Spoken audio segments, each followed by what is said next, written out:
Ni furaha yangu tena kukukaribisha siku ya leo katika kipindi chetu, na leo tutakuwa na mada ya muhimu sana. Tutazungumza kuhusu ndoto na tafsiri ya ndoto. Ndoto na tafsiri ya ndoto. Najua hii ni mada ambayo ni muhimu kwa wengi wetu, na tutakwenda kuangalia maandiko. Sisi kama Wakristo, Biblia inatuambia nini kuhusu ndoto na tafsiri ya ndoto. Sasa labda nianze kwa kusema kwamba ndoto ni mojawapo ya sehemu muhimu ama vitu muhimu katika maisha ya sisi wanadamu. Na ninaamini kila mmoja huwa anaota kwa namna moja ama nyingine. Shasikia baadhi ya watu wanaosema kwamba wao hawaoti, lakini majority, asilimia kubwa ya watu wanakuwa na ndoto mbalimbali. Sasa ninapozungumzia ndoto ni zile picha ama mambo unayoyaona wakati unapokuwa umelala usingizi.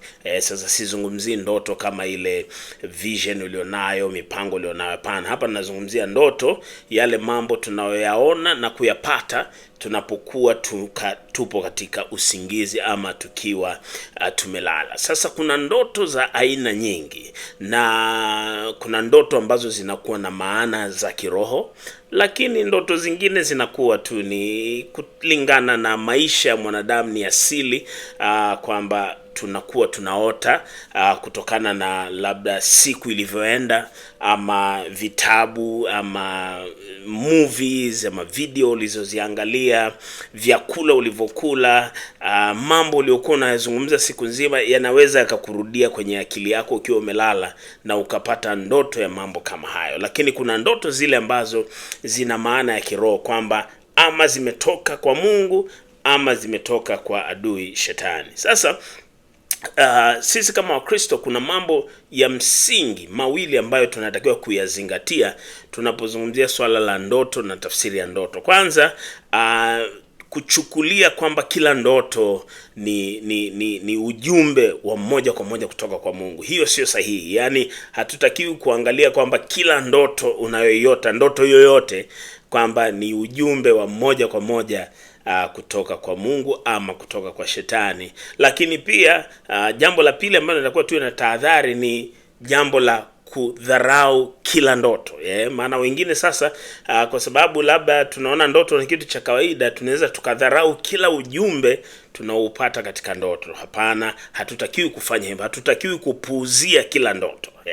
Kwa hivyo ndio maana ni muhimu kusoma na kuliangalia hili somo la ndoto na tafsiri ya ndoto kulingana na maandiko matakatifu yanavyotufundisha. Sasa kuna angalau vyanzo vitatu vikubwa vya ndoto. Chanzo cha kwanza ni Mungu. Mungu anaweza akatumia ndoto. Ndoto hutoka kwa Mungu na hutolewa kwa ajili ya maongozi, maonyo, mafaraja, marekebisho ama uthibitisho wa jambo fulani. Kwa hivyo Mungu anaweza kuongea na watu wake, anaweza kuongea na wewe, ama akakupa ujumbe maalum kwa ajili yako kupitia ndoto. Na tunaona hii mifano mingi sana kwenye Biblia, kwenye Agano la Kale na Agano Jipya. Watu waliota ndoto, watu walipata maono, na Mungu akawapa maelekezo ya nini kinatakiwa kufanywa. Unaweza ukasoma mambo haya kwenye Mwanzo 28 kuanzia ile mstari wa 10 na kuendelea, lakini pia unaweza ukasoma kwenye Mwanzo 37 kuanzia mstari ule wa 5 na kuendelea, wakati Yakobo amelala akaona ndoto kwamba kuna ngazi imetoka kutoka mbinguni, imeshuka na malaika wanapanda na kushuka, na ile ndoto ilikuwa na maana katika maisha yake. Lakini tunamuona Danieli kwenye kitabu cha Danieli sura ya 2, mfalme anaota ndoto, anatafuta watu wa kumpa tafsiri. Kwa hivyo kuna vifungu vingi kwenye Biblia ambavyo vinatuonyesha kuhusu ndoto. Kwa mfano hata Yusufu, mume wa Mariamu, mama wa Yesu, alipata ndoto, na katika ndoto Mungu alimpa maelekezo kadha wa kadha. Kwa hivyo Mungu anaweza akatumia ndoto kuongea na watu wake. Alifanya hivyo kwenye Agano la Kale na anafanya hivyo kwenye Agano la Jipya, ambayo sisi tumo katika kanisa la Agano Jipya. Kwa hivyo sosi ya kwanza, chanzo cha kwanza cha ndoto ni Mungu. Sosi ya pili ama chanzo cha pili ni Shetani. Ndoto kutoka kwa Shetani hulenga huja kwa lengo la kumdanganya mtu, kumtisha mtu, kujaribu kukuletea mashtaka, kukushtaki ama kukuchanganya, ama kukukandamiza, kukupa tu stress. Kwa hivyo hiyo ndo kusudi la hizo ndoto. Yaani unapotoka kwenye ndoto unajikuta umechanganyikiwa, unajikuta una stress, unajikuta umetishika, unajikuta umechanganyikiwa moja kwa moja. Hiyo sio ndoto ya kimungu, kwa sababu Mungu haongei na watu wake ili kuwachanganye. Yaani kuhusu Mungu, hata kama Mungu atakuonyesha jambo gumu, hawezi kulileta hili jambo gumu ili likutoe kwake ama likuchanganye. Kwa hivyo lengo la hizi ndoto za kishetani ni kuleta hofu, kukufanya usimtegemee Mungu, kukufanya, kukuwekea mashaka ya imani yako ndani ya Mungu. Kwa hivyo unaweza kusoma kwa mfano kwenye kitabu cha Kumbukumbu la Torati sura ya 13 kuanzia mstari wa kwanza. Kumbukumbu la Torati kuanzia ile sura ile ya 13 mstari wa kwanza na kuendelea, anasema anapokuja mtu labda anajiita nabii akawa ameota ndoto na hii ndoto ikawa ni kweli, lakini mwisho wa siku anakuambia kwamba hebu tutoke, ama lengo la hiyo ndoto linasema tutoke twende tuabudu miungu mingine, basi ujue hiyo ndoto haitoki kwa Mungu. Kwa hivyo lengo la ndoto za kishetani ni kuleta hofu, kuleta mashaka, kukudanganya, kukutisha, kukujaribu, kukuchanganya na kukuletea stress. Lakini ndoto za kimungu hata kama zimebeba ujumbe mzito, mwisho wa siku zinakuwa na amani, zinakupa ujasiri, zinakupa tumaini, kwa maana Mungu hataki kutuchanganya. Kwa hivyo sosi ya pili ya ndoto nimesema ni ndoto zinazotoka kwa shetani ama nguvu za giza. Na ndoto ama chanzo cha tatu cha ndoto ni ndoto kutoka katika akili na ufahamu wa mwanadamu.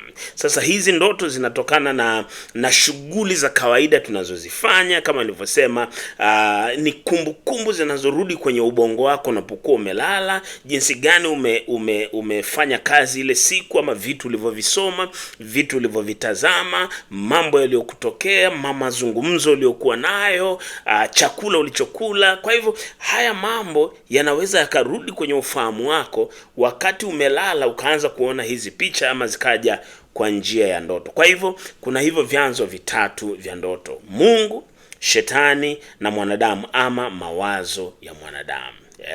Ukisoma katika kitabu cha Mhubiri sura ya 5 mstari wa 3, Biblia inasema, Mhubiri 5:3 inasema, kwa maana ndoto huja kwa sababu ya shughuli nyingi. Yaani umekuwa na shughuli nyingi, ukienda kulala haya mambo yanakurudia kwenye ufahamu wako. Kwa hivyo unaweza ukasoma hayo maandiko na ukajua hivyo vyanzo vitatu. Sasa twende ndani kidogo, tafsiri ya ndoto.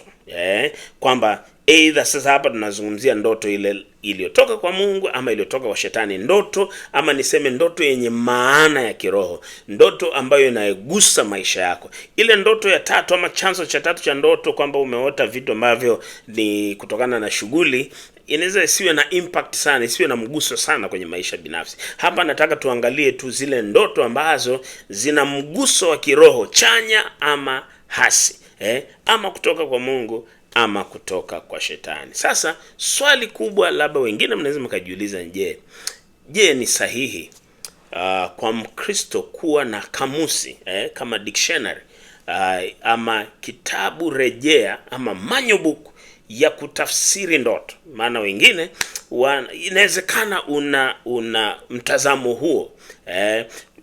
Kuna watu wanapopata ndoto wanaenda kwa walozi na waaguzi, waganga, na anaambiwa umeota nini, anasema nimeota njiwa na paa. Naangalia kwenye manyo yake, ukiota njiwa maana yake ni hii. Nimeota nyoka. Umeota nyoka maana yake ni hii. Nimeota nakimbizwa na mbwa. Okay, ukiota unakimbizwa na mbwa maana yake ni hii. No. Hiyo haipo kwenye Biblia. Hiyo sio sahihi. Hiyo sio njia sahihi ya kufasiri ndoto. Kwa mtazamo wa kibiblia, Mkristo hapaswi kutegemea kamusi za ndoto, kwa maana hakuna kitu kama hicho, kwamba kuwa na kamusi ya ndoto ama kuwa na dictionary ama kuwa na manual book, kwamba ukiona hiki ni maana yake ni hii, ukiona hii maana yake ni hii. Hapana, hakuna kwenye Agano la Kale, hakuna kwenye Agano Jipya. Walikuwa hawafanyi namna hiyo. Tutaenda kuangalia namna gani Biblia ilikuwa na watu walikuwa na tafsiri ndoto. Kwa hivyo vitabu vya alama ama ishara, kwamba ukiota hiki ni kile, hiki ni kile, kwa kweli kwa mtazamo wa kibiblia hilo jambo sio sahihi. Hilo jambo sio sahihi, linaingia kwenye level ya kiaguzi na divination, wale utambuzi, roho za utambuzi na vitu kama hivyo, so inakuwa sio sahihi. Labda niseme tafsiri ya kweli ya ndoto hutoka kwa Mungu. Ni kweli Mungu bado anazungumza kupitia ndoto, lakini hakuna kitabu unaweza ukawa nacho ambacho kwamba nikiota hiki maana yake ni hii, kwa maana ishara moja inaweza ikawa na maana tofauti kwa watu tofauti. Kwa mfano, unaweza kuwa umeota simba. Simba kwenye Biblia, simba ana ishara nyingi sana. Simba anamwakilisha mfalme, maana Yesu mwenyewe anaitwa simba wa kabila la Yuda. Lakini huyo simba anawakilisha ukuu, ama nguvu. Simba anawakilisha nguvu ama ukuu. Lakini huyo simba anaweza akamwakilisha shetani. Biblia inasema maana shetani ni kama simba au ngurumaye akitafuta mtu ammeze. Kwa hivyo unaona kitu ni kile kile, mnyama ni yule yule, lakini ana tafsiri mbalimbali kwa muktadha tofauti. Kwa hivyo sasa kuwa na manyo ama kitabu kinasema ukiota unakimbizwa na simba basi kuna hatari. Kwa nini tusiseme kama unakimbizwa na simba basi kuna ukuu na kufuatilia? Kwa hivyo maana point yangu ni kwamba hatuwezi kuwa na manyo ya kutafsiri ndoto, bali tafsiri ya ndoto huwa inatoka kwa Mungu. Kwa mfano Yusufu aliposimama mbele ya Farao, Farao ameota ndoto. Tunasoma hii katika kitabu kile cha Mwanzo sura ile 41 mstari wa 16. Farao ameota ndoto imemchanganya, hakuna kuitafsiri. Yusufu alipoitwa kuleta tafsiri akasema mimi sina tafsiri. Kumbuka alikuwa ameshawatafsiria wale wafanyakazi wa Farao, watumishi wa Farao gerezani. Lakini Yusufu analetwa mbele ya Farao anasema mimi sina majibu ya hii ndoto, lakini Mungu anasema si mimi ila Mungu atampa Farao jibu la amani. Yusufu hakwenda kutafuta manyo kwamba umeota nini? Umeota kondoo na ng'ombe waliokonda. Okay, ng'ombe waliokonda maana yake ni hii, kwa hivyo ni no. Hapana. Alimwamini Mungu ampe tafsiri ya ile ndoto.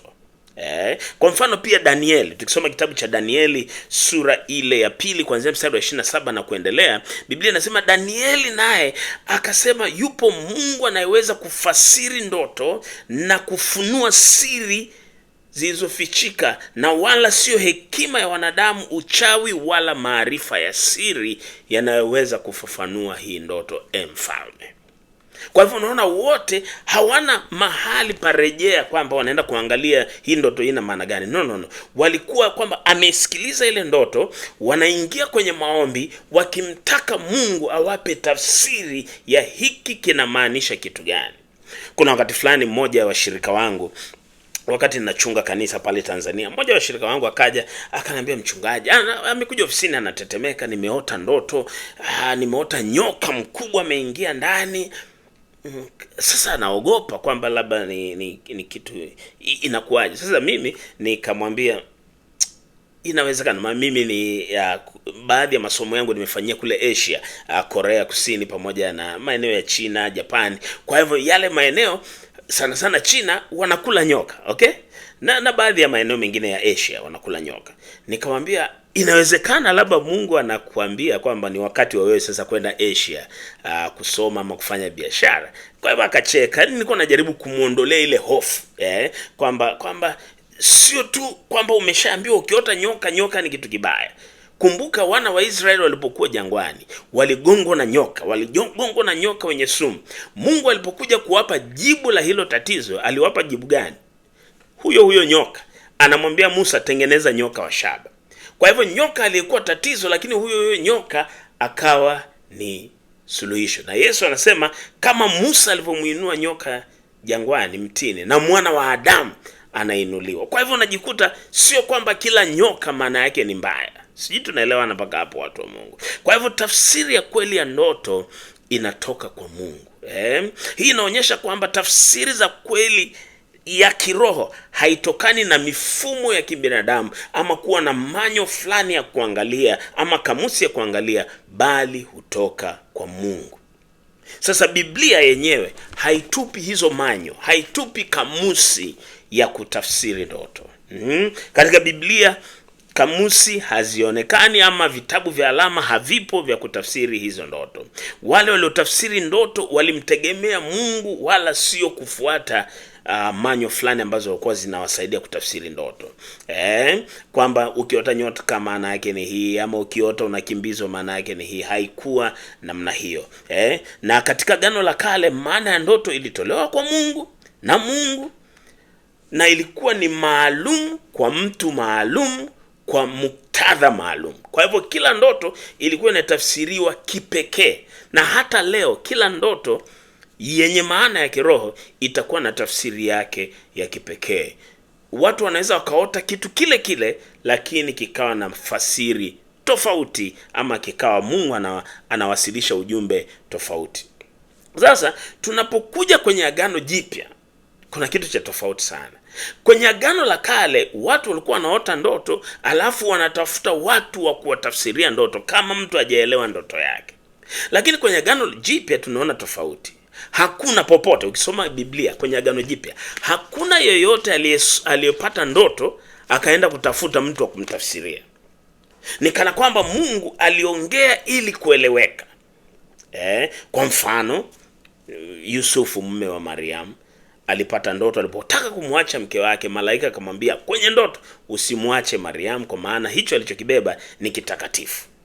Tukienda kwa mamajusi, wale mamajusi waliokuja kumuona mtoto Yesu wakati amezaliwa, Biblia inasema usiku kwenye ndoto malaika akawaonya wasirudi kwenye njia ile ya kumrudia yule Herode, kwa maana alitaka kumuua mtoto.